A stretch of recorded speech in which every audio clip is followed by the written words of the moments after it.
Mesdames et messieurs, bonsoir. Merci d'avoir choisi RTI 1 à la une de ce 20h. Le Premier ministre Patrick Achi était ce samedi dans la localité de Kafolo. Le chef du gouvernement est allé saluer et soutenir les soldats déployés sur le terrain pour assurer la sécurisation de la zone. Il a aussi visité le camp militaire de Kafolo en construction et inauguré une antenne de téléphonie mobile. Après San Pedro, la ville de Bondoukou sera la prochaine ville du pays à accueillir une université. Les travaux sont actuellement en cours. Le ministre de l'Enseignement supérieur et de la Recherche scientifique, Adama Diawara, est allé s'enquérir de l'état d'évolution du chantier hier vendredi.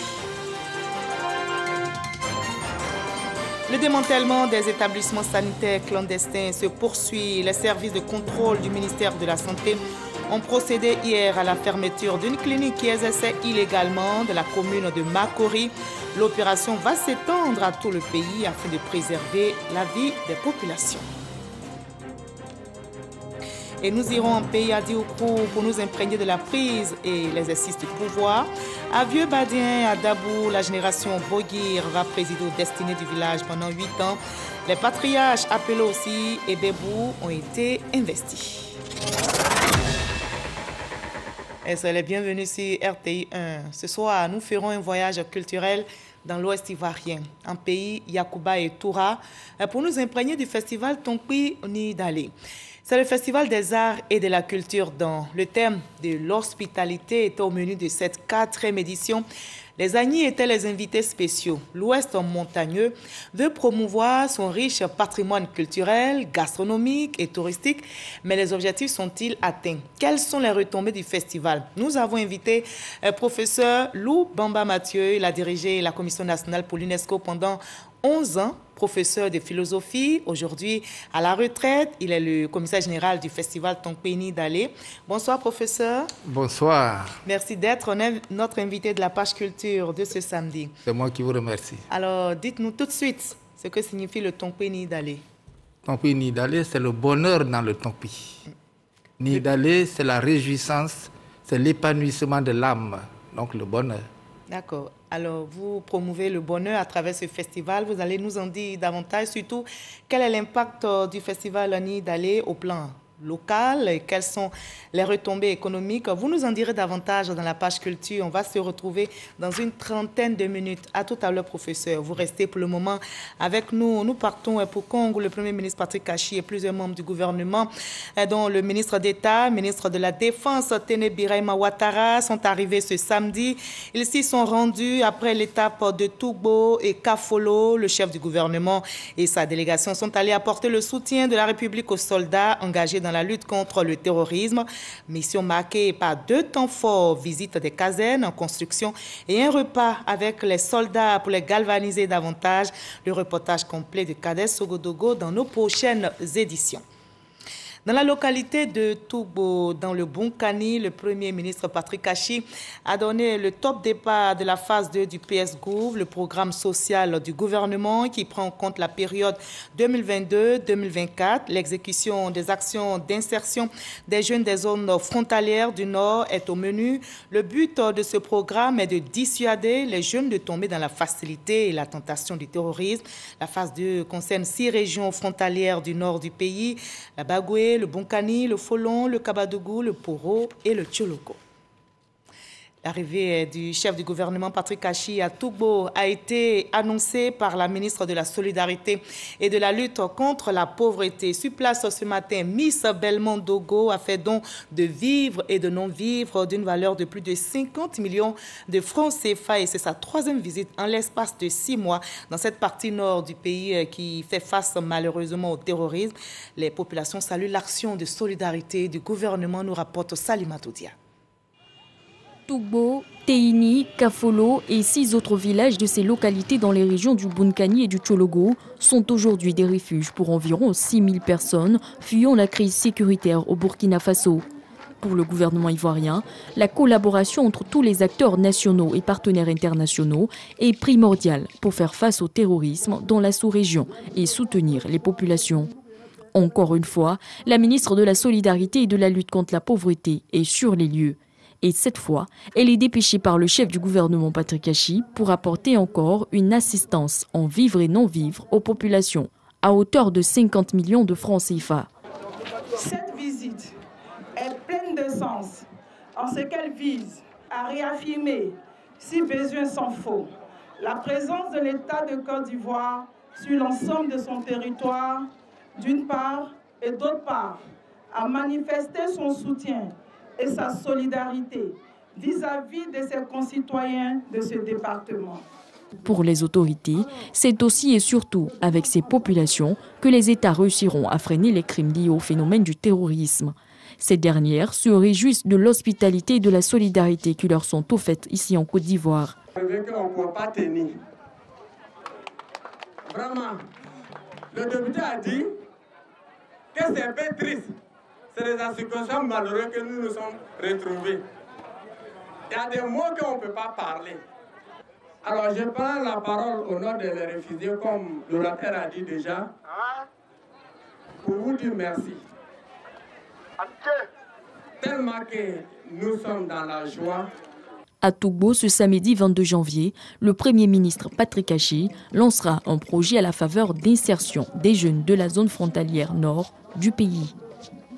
Là, je rappelle que le Premier ministre Patrick Achi était à Kafolo pour s'imprégner des opérations menées sur le terrain par les forces armées de Côte d'Ivoire pour la sécurisation de la zone. Le reportage d'Herman Guivet, ce sera tout à l'heure dans cette édition.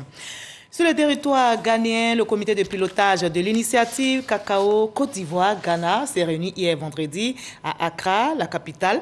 Le ministre d'État, ministre de l'Agriculture et du Développement rural, Kobena Kwasi Adjumani, et son homologue ghanéen de l'Alimentation et de l'Agriculture y ont pris part. Les échanges ont porté, entre autres, sur la composition du secrétariat exécutif et la stratégie à adopter. Adam Ankoni. Nous nous sommes rendus compte qu'en réalité, le marché est manipulé. Nous avons un problème. Comment faire en sorte que nos pays, connaissant le mécanisme de fonctionnement du marché, comment nous devons contourner leur système? Je pense que c'est à cela que nous devons travailler. Et le travail a commencé par la mise en place d'un comité de pilotage de l'initiative Cacao Côte d'Ivoire-Ghana. Le comité a tenu sa deuxième réunion dans la capitale ghanéenne Accra ce vendredi 21 janvier 2022. Face au défi d'une meilleure rémunération du producteur, le ministre Kobena Kwasi Adjumani ne doute pas de la compétence des experts. Nous devrons pouvoir compter sur la capacité de notre secrétariat exécutif et de nos comités techniques et spéciaux à nous proposer des schémas directeurs qui doivent permettre à l'initiative de proposer des solutions qui nous permettront de donner un meilleur prix aux planteurs et ainsi répondre à nos ambitions.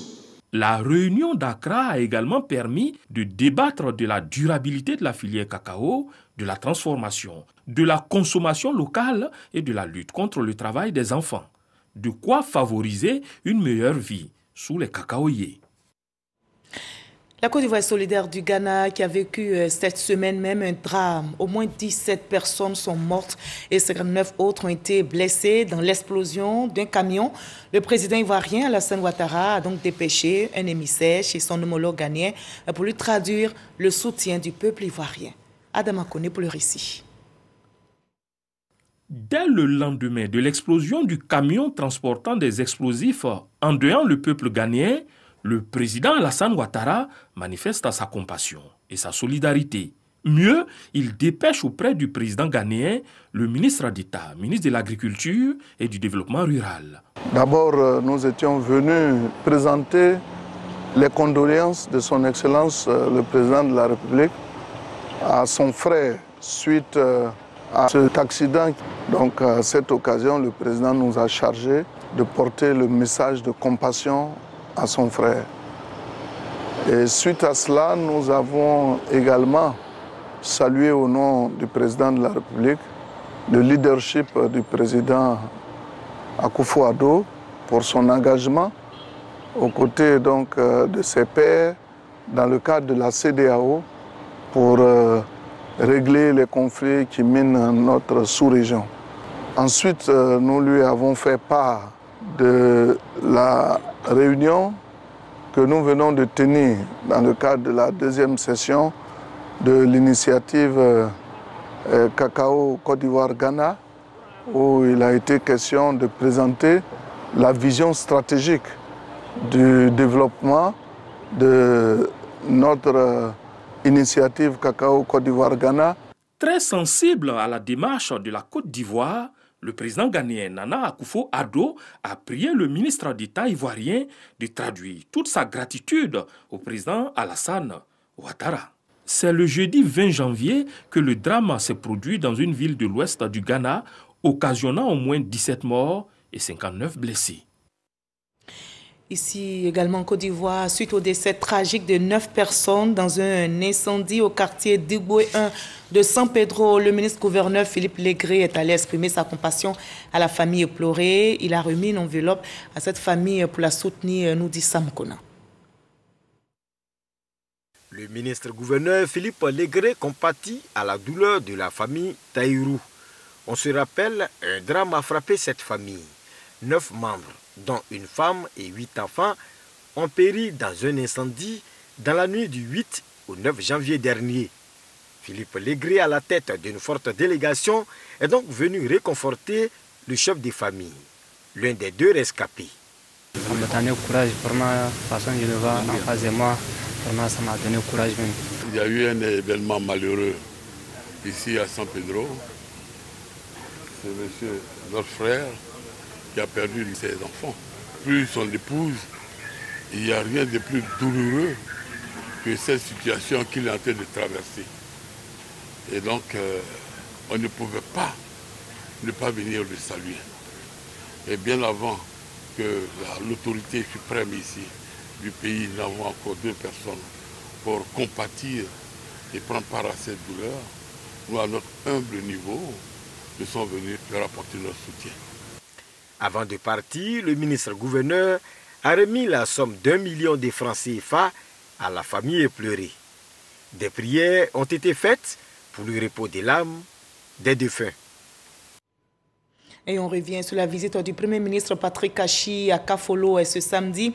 Il s'y est rendu pour s'imprégner des opérations menées sur le terrain par les forces armées de Côte d'Ivoire pour la sécurisation de la zone. Il a visité le camp militaire de Kafolo en construction et procédé à l'inauguration d'une antenne de téléphonie mobile qui devrait contribuer à améliorer le réseau de communication dans cette région.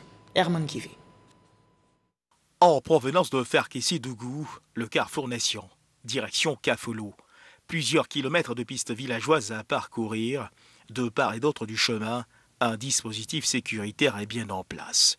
Dans notre champ de mire, l'Office ivoirien des parcs et réserves de Kafolo, l'établissement fait office de cantonnement militaire aux forces de défense et de sécurité déployées pour la sécurisation des biens et des personnes. Le bâtiment aux allures martiales, avec ses majestueux miradors et sentinelles postés, surplante les murs de la petite localité. Nous sommes devant cette enseigne, une enseigne qui renseigne du passé glorieux qu'a connu cette localité il y a de cela plusieurs années, du fait de la présence du Kafolo Hotel Lounge, cet hôtel qui attira un maximum de touristes qui venaient donc à participer à des safaris. En arrière-plan, vous pouvez l'apercevoir, l'entrée du cantonnement militaire que va visiter le Premier ministre Patrick Kachi, le chef du gouvernement qui vient donc dans cette localité pour y rencontrer les militaires de ce cantonnement. Ce sera l'occasion pour lui justement de s'imprégner des travaux qui ont été engagés dans le cadre justement de la réhabilitation de ce cantonnement militaire. Ce sera l'occasion pour Patrick Kachi de prendre contact avec les hommes en armes déployés dans cette localité.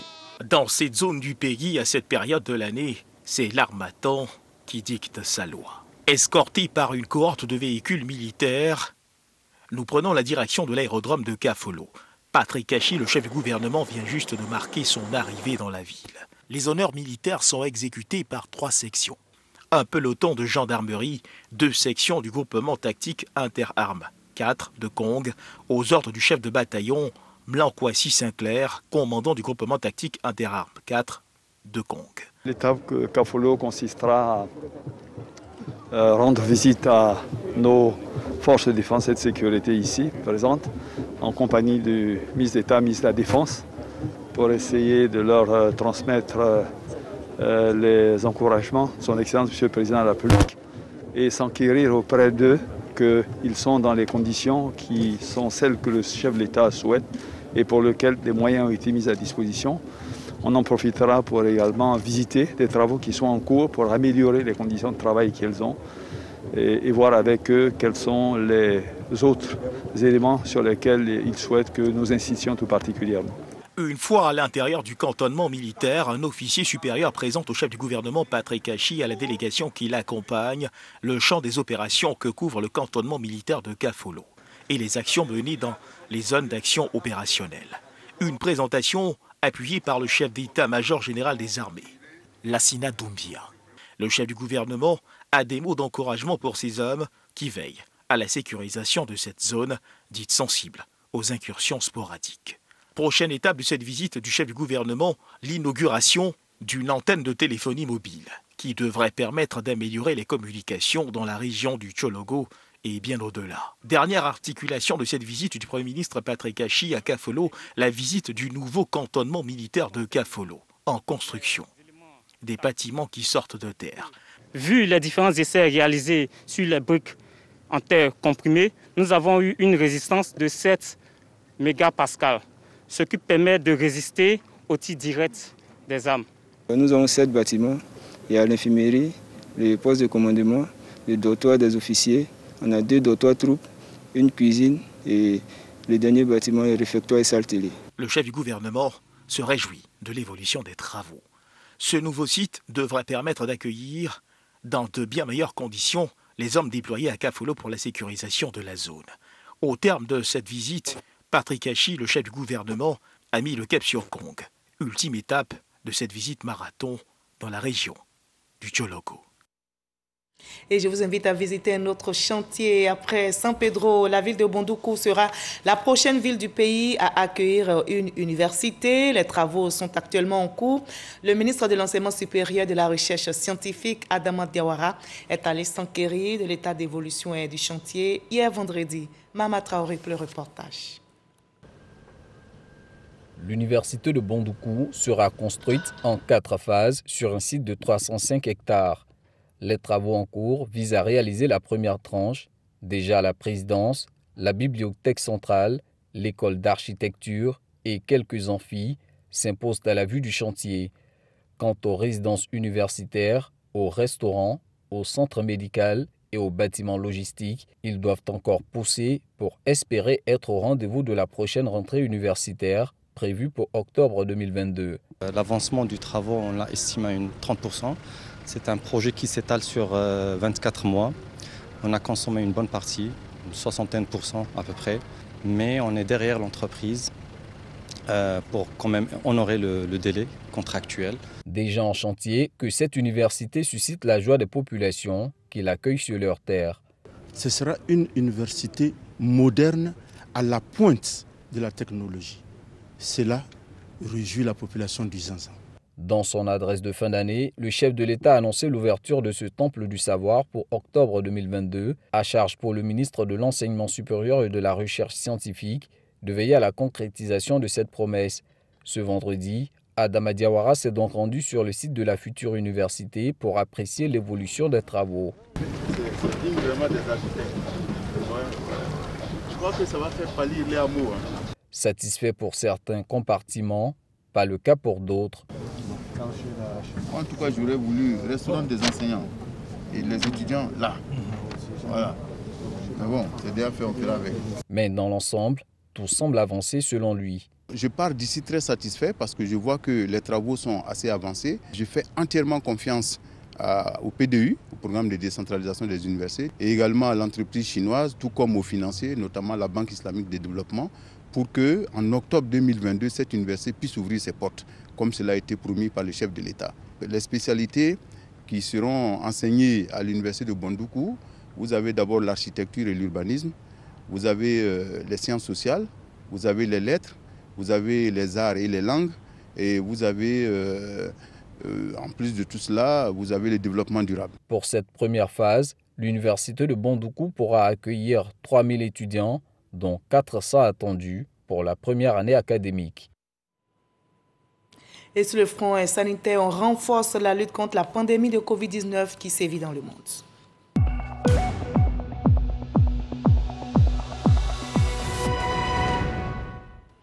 Ce samedi 22 janvier 2022, on dénombre en Côte d'Ivoire 183 nouveaux cas de Covid-19, 196 nouvelles guérisons et 3 décès enregistrés malheureusement ce jour. À la date du 22 janvier, la Côte d'Ivoire, notre pays, compte 80 114 cas confirmés de Covid-19, dont 76 588 personnes guéries, 778 décès au total et 2748 cas actifs. Faisons-nous tous vacciner, préservons notre santé et celle des autres, surtout continuons d'observer les gestes barrières. Et toujours dans le secteur de la santé, un comité est mis en place pour piloter la plateforme nationale de coordination du financement de ce secteur. Après une mise en berne de ses activités, le comité a repris du service. On en parle avec Théodore Zouzou et Godefroy Kambawa. Depuis l'apparition de la Covid-19 en Côte d'Ivoire, c'est la première rencontre du comité de pilotage de la plateforme nationale de coordination du financement de la santé. Un organe de décision qui vient en appui au ministère de la Santé, de l'Hygiène publique et de la couverture maladie universelle. Cette structure met en collaboration les parties prenantes, la société civile, le secteur privé et les partenaires. Et cela pour une meilleure coordination des besoins dans le secteur de la santé. Il s'agissait de valider les documents de travail, comment on va travailler pour les prochaines années. Alors, on a présenté le cadre de travail qui devait être validé par le comité de pilotage, et également le cadre de résultats. C'est un peu une mise en route de la plateforme. Un dossier d'investissement de 38% de réalisation des projets du fait de la Covid-19 et un manque de financement ont été présentés à la tutelle. Le ministre Pierre Demba est allé s'imprégner des réalités de cet outil important pour le gouvernement en matière du bien-être des populations et de mise en place de l'assurance maladie universelle. La réalisation de nos ambitions communes passe par une maîtrise du financement de la santé à travers une amélioration de la coordination des parties prenantes, des mécanismes de responsabilité partagée, un accroissement de l'efficacité des dépenses publiques, une amélioration de la contribution de l'État à ces dépenses, la mobilisation des ressources suffisantes pour soutenir l'investissement dans la santé. Notre pays donc a pris l'option de travailler à réduire la mortalité maternelle infantile tout en transformant profondément les conditions de production des services de santé à travers des réformes ambitieuses. Cette plateforme est instituée depuis 2019. Elle vise à faire converger les actions autour des priorités du gouvernement en matière de santé. Le gouvernement accentue la lutte contre les établissements sanitaires clandestins. Les services de contrôle du ministère de la Santé ont procédé hier à la fermeture d'une clinique qui exerçait illégalement dans la commune de Makori. L'opération de démantèlement s'étend à tout le pays. Le but est clair, préserver nos vies et surtout estiper les hors-la-loi du secteur sanitaire, nous dit Jean Makaki. Makori-Remblai, boulevard du Cameroun, cité Jean-Baptiste Moquet.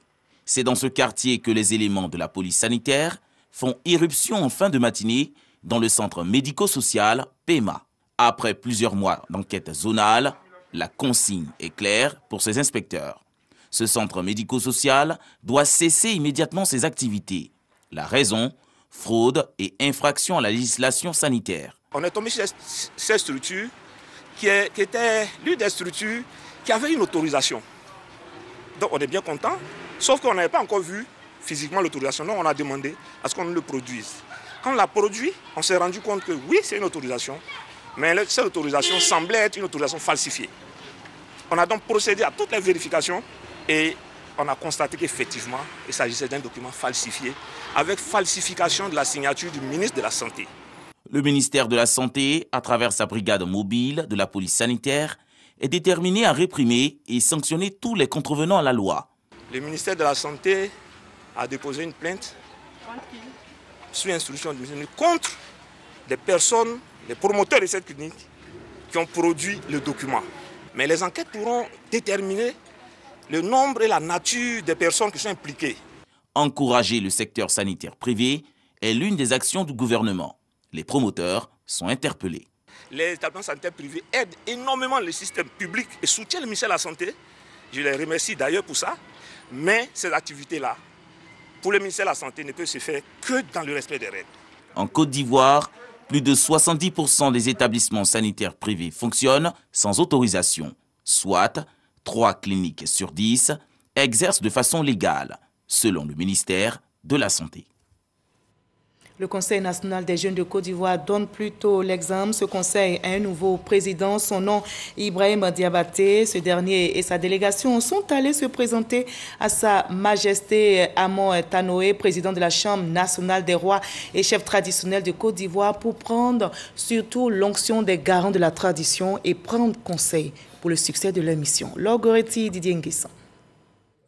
La nouvelle équipe, à la tête du Conseil national des jeunes de Côte d'Ivoire, CNJCI, a rencontré le président de la Chambre nationale des rois et chef traditionnel, Sa Majesté Amon Tanoé. Ils sont venus se présenter aux garants de la tradition. Pour Ibrahim Diabaté, le président du CNJCI et ses camarades, c'est une démarche de principe.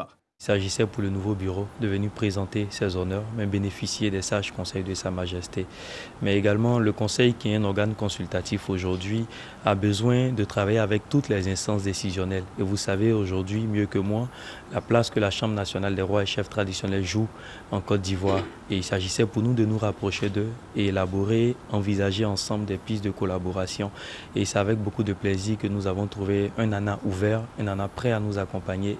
Une rencontre où le roi et quelques membres du directoire ont prodigué des conseils aux jeunes. C'est bon pour des papas, des grands-papas, de voir que leurs enfants, leurs petits-enfants viennent se ressourcer chez eux. Et ça fait plaisir. C'est la première des choses. La seconde des choses, c'est que nous avons reçu la fêtière des jeunes. Donc avec elle, nous pouvons échanger, nous pouvons parler. Et donc c'est sans nous prier que nous avons donné quelques conseils et avis pour qu'ils puissent tenir la jeunesse de Côte d'Ivoire avec notre bénédiction. Le 8 février prochain, à Yamoussoukro, ils seront présentés à l'ensemble du directoire de la Chambre des rois et chefs traditionnels de Côte d'Ivoire. Le CNJCI est une plateforme consultative d'appui et de plaidoyer en faveur des associations de jeunesse. L'actualité sportive africaine est dominée par la CAN, la Coupe d'Afrique des Nations de football qui se poursuit au Cameroun. Fini la phase des poules, place au 8e de finale qui démarre demain, dimanche 23 janvier, sans le champion d'Afrique en titre, l'Algérie, qui a été battue par la Côte d'Ivoire jeudi dernier. À l'affiche de ces 8e qui débutent demain, Burkina Faso, Gabon, Nigeria, Tunisie et la Côte d'Ivoire. Notez le jour contre l'Égypte mercredi prochain. Place à l'instant culture de ce 20h.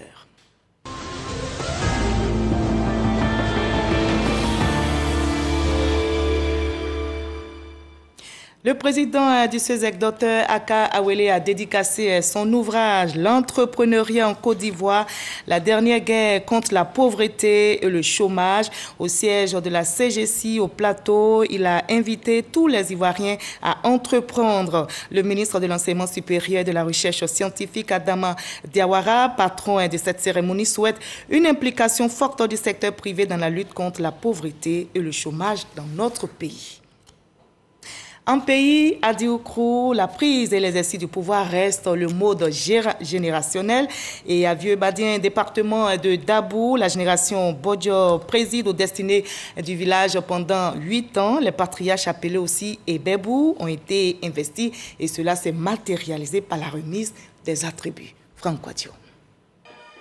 Vieux-Badien, département de Dabou, les Nigbessi au pouvoir, après 8 années de règne, cèdent leur siège à leur cadet de la génération Bodjol, appelés aussi les Obodjrou. En pays Lodjoukrou, la gestion du pouvoir traditionnel se fait de manière cyclique et ces Ebebou, tous septuagénaires, auront la lourde tâche de conduire le village sur la voie du développement, de la cohésion et de la paix.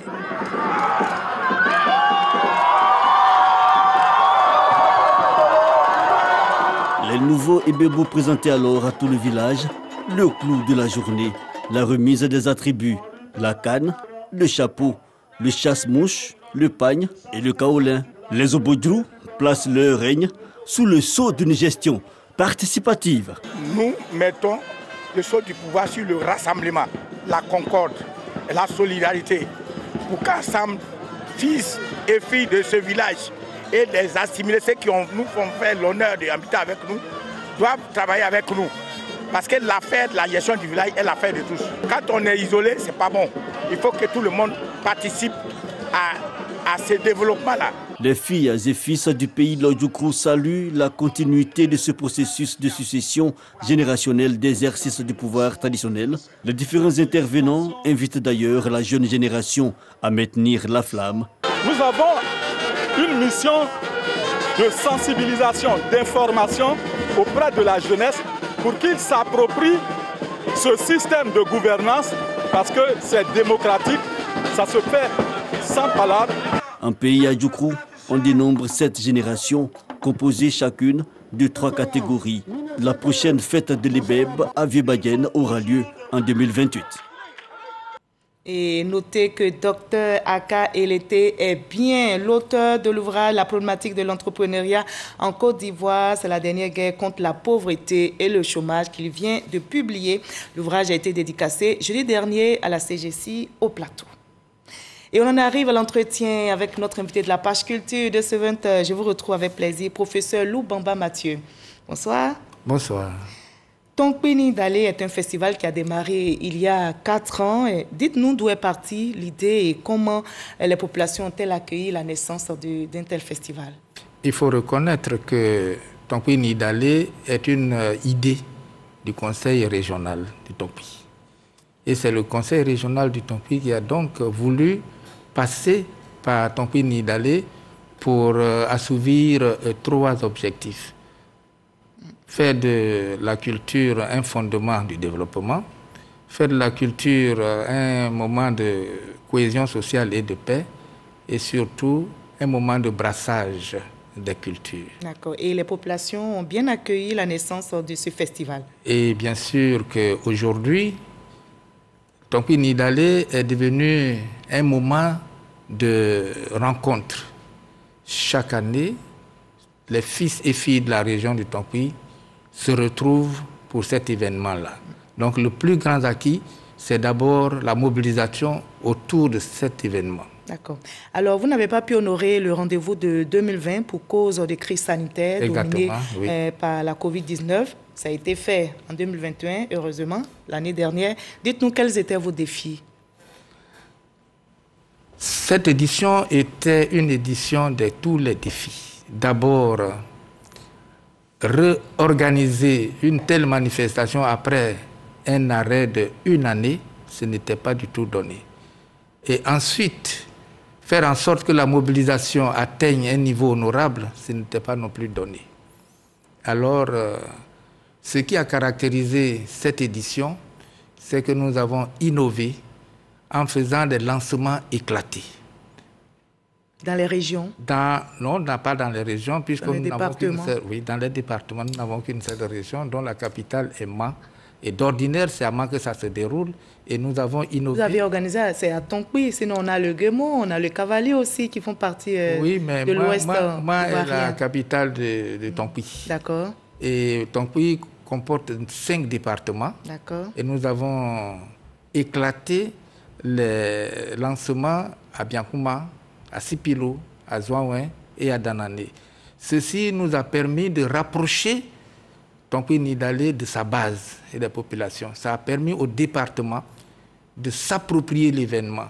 Et c'est l'un de nos grands acquis.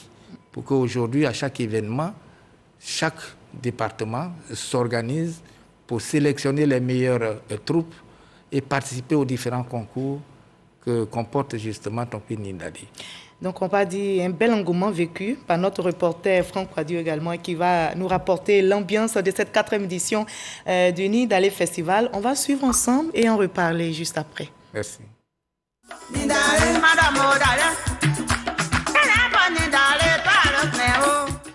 Le Festival des Arts et de la Culture, le Tonkpini Dale, est de retour après une pause en 2020. Covid-19 oblige.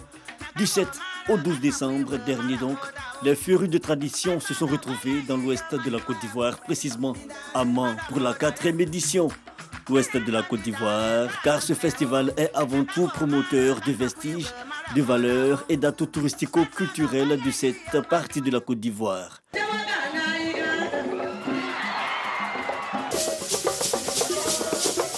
L'Ouest ivoirien est un réservoir civilisationnel et climatique de premier ordre et pour nombre de cadres de la région, il était important de mettre sous le feu des projecteurs ses potentialités. Un public cosmopolite réuni autour des thématiques de la culture et de l'hospitalité, la gastronomie, des danses et autres chants valorisant le patrimoine. En somme, un programme danse et en point d'orgue, le pays Agni et l'Afrique du Sud comme invités d'honneur et de plus, un contenu enrichi d'un forum économique.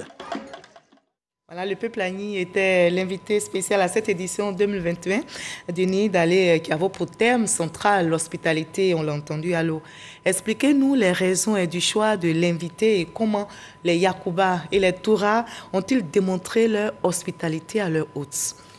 Merci. L'un de nos objectifs en réalisant ton prix Nid d'Alé, c'est de réussir le brassage des cultures. Notre pays est constitué d'une multitude de cultures qui constituent sa grande richesse. Mais comment faire de cette multitude de peuples une véritable source de richesse? Alors nous, au niveau du Tompi Nid d'Alé, nous pensons qu'en invitant chaque année un peuple, cette année c'était bien les Agni, mais nous avions déjà à la première édition invité le peuple Acha, ensuite le peuple Baoulé et ensuite le peuple Atié. Et cette année, c'était le peuple Agni. Pourquoi pas les alliés? Les alliés sont considérés comme organisateurs. Ils sont là tous les ans. Ils sont à vos côtés, vous êtes sûrs? Ils sont là tous les ans. Les gourous étaient là? Les gourous étaient là. Les Sénoufos étaient là? Les Sénoufos, les Speuls, ils sont là. Et ils ont accepté de travailler à vos côtés, vous les Yakuba? Eh bien, pourquoi pas? D'accord, on va continuer. C'est un honneur pour eux d'être avec nous. Et c'est un honneur pour vous aussi d'être à mes côtés ce soir. Exactement. En tant que Yakuba auprès d'une princesse gourou. Exactement. On va continuer. On va se voir en off. D'accord. Alors, les Agni, vous disiez, étaient donc les invités spéciaux. Et comment est-ce que vous avez démontré votre hospitalité à ce peuple Agni? Cette rencontre a été haute en couleur et en finesse. Ils sont venus à la tête de 5 royaumes. 5 royaumes, dont 2 rois. Et comme une seule culture, nous avons eu à les accueillir par nos chefs et le rituel d'accueil a constitué un haut moment d'échange culturel. Ce qu'on peut tirer de ce moment-là, c'est que nous pouvons avoir des cultures différentes dans ce pays et ensuite, nous pouvons justement, parce que nous avons des cultures différentes, faire en sorte que nous puissions nous comprendre. Parce qu'on parle de diversité culturelle, et ça, vous l'avez démontré donc. Exactement, c'est la diversité. Faire de nos cultures est source de richesse. Et nous l'avons démontré. Et nous continuerons de démontrer. Chaque année, nous aurons un peuple. Un petit aspect pour nous donner une idée. On sait que les Agni ont une manière particulière de saluer. Et puis, les Yakuba, comment est-ce que cette cohésion, ce brassage-là, c'est vérifié sur place là-bas? Nos chefs étaient déjà en place quand nos étrangers, comme on dit, entre guillemets, sont arrivés. Ils ont été accueillis à travers une parade des chefs. Et lorsqu'on leur a donné à s'asseoir, nous leur avons offert une gourde de bandji. Une gourde. Chez nous, ce n'est pas la bouteille de gin, mais c'est une gourde de bandji. Pas n'importe quel bandji, c'est du nectar du palmier, cueilli directement en haut du palmier. Ce n'est pas des palmiers couchés, mais des palmiers debout. Et ce nectar-là constitue la boisson, je ne dirais pas des dieux, mais des personnes d'un certain âge, et ensuite des personnes invitées de haut niveau. Après les échanges haut en couleur, après les échanges par traducteurs interposés, tous les 2 camps se sont levés et se sont salués. Ça a été un grand moment de communion. De communion et de brassage.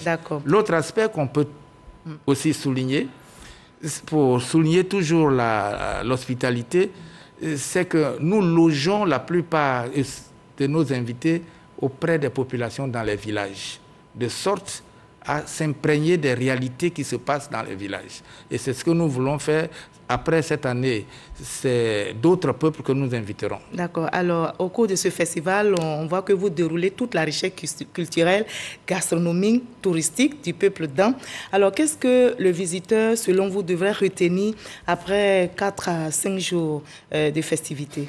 Déjà, on va prendre un seul point au niveau de la gastronomie. Au niveau de la gastronomie, le repas le plus prisé chez nous, c'est la sauce feuille avec du riz. L'huile rouge. Et je crois que nos étrangers qui sont venus s'en sont donnés à cœur joie parce que le village gastronomique en a offert. Mais ce que je voudrais ajouter aussi, c'est que ce fut un moment de réflexion. Nous avons réfléchi à la question de l'hospitalité. D'accord. Et l'hospitalité, pour nous... Et vous l'avez bien démontré, mais il y a aussi l'impact économique qui est très important. Nous avons dit que l'hospitalité dans ce pays peut être un véritable facteur de paix parce que justement, pour cela, il y a 2 conditions. Il faut se connaître et puis pratiquer la tolérance. Ce sont des éléments qui ont été bien soulignés que je tenais à dire. D'accord. Concernant justement le forum économique, il s'agissait de développer le café des montagnes. Le café des montagnes, et les responsables nous ont dit, et les spécialistes qui étaient venus nous ont dit, par exemple, et c'était très révélateur, qu'un kilo de café acheté à 700 francs hors champ peut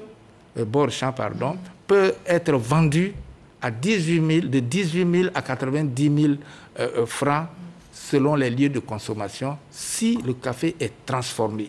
D'accord.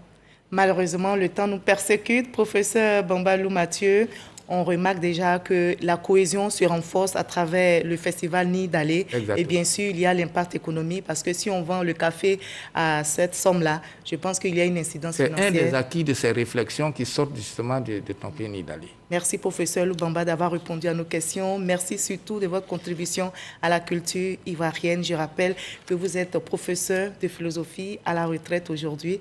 Une retraite active puisque vous continuez d'assurer le commissariat de ce festival. Merci d'avoir été avec nous. C'est moi qui vous remercie. Visiter l'Ouest ivoirien, c'est découvrir, entre autres, les cascades naturelles, les ponts de Liane, de Lieuppleu, la dent de Mort, la sauce sacrée de Domple, j'espère que je prononce bien, également les pains tissés. Domple, que vous portez bien, le pain tissé, Yacouba, que vous portez très bien.